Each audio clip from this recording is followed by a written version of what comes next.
Dementia Demystified, written based on the NSH laboratory webinar Forget Me Not, How to Demystify Dementia.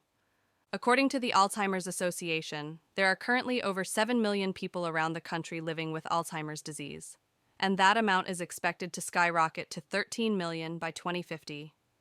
And as the number of people living with the condition increases, so does the price tag for their care. The organization also reports that the health and long-term care costs for dementia patients is currently $384 billion, and by 2050, it will be $1 trillion. Despite this prevalence and cost, Alzheimer's disease and other types of dementia are not as understood as they could be. One example of the consequences of this misunderstanding takes place in the doctor's office. An NBC News report found that doctors were not discussing memory concerns with patients, which is a critical first step in diagnosis, explained Ruth Fidler, MS, HTLA, SCPCM, autopsy coordinator and evisceration technician at Baylor University Medical Center in the NSH laboratory webinar, Forget Me Not, How to Demystify Dementia. Understanding dementia. Fidler says that one of the reasons people don't necessarily understand dementia is because of several widely held misconceptions. It cannot be stressed enough that dementia is a syndrome. It is not a disease process itself. There are many causes of dementia, and they have many overlapping symptoms and variations. Not all cognitive senescent or natural aging changes result in dementia, and dementia is not considered a definitive, normal aging process, Fidler said. Simultaneously, not all dementia cases are considered Alzheimer's disease, because dementia and Alzheimer's disease are not synonymous terms.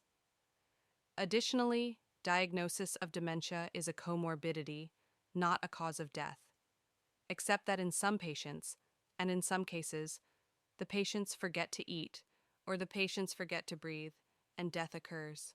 So, what is dementia? Fidler explains it this way. Dementia is a frequent syndrome of neurodegenerative disease of the cerebral cortex.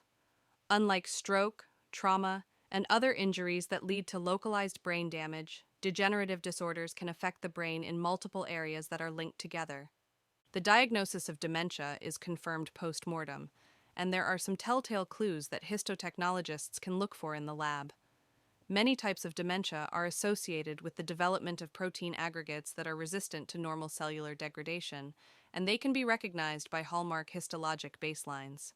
Some of the characteristics histotechnologists can look for are plaques and tangles, inter- and extraneuronal structures, astrocytic gliosis, scarring, and tissue necrosis. Many of these things can be seen on H&E and are confirmed with IHC coordinating test markers, said Fidler. Dementia is as complicated as it is prevalent, and unfortunately, it's still often misunderstood by even the healthcare professionals charged with diagnosing and treating it. To get more clarity about dementia and the role histologists play in confirming it, watch NSH's Forget Me Not, How to Demystify Dementia webinar. Fidler provides more details about types of dementia and how they're characterized, as well as techniques used in the lab to identify the condition.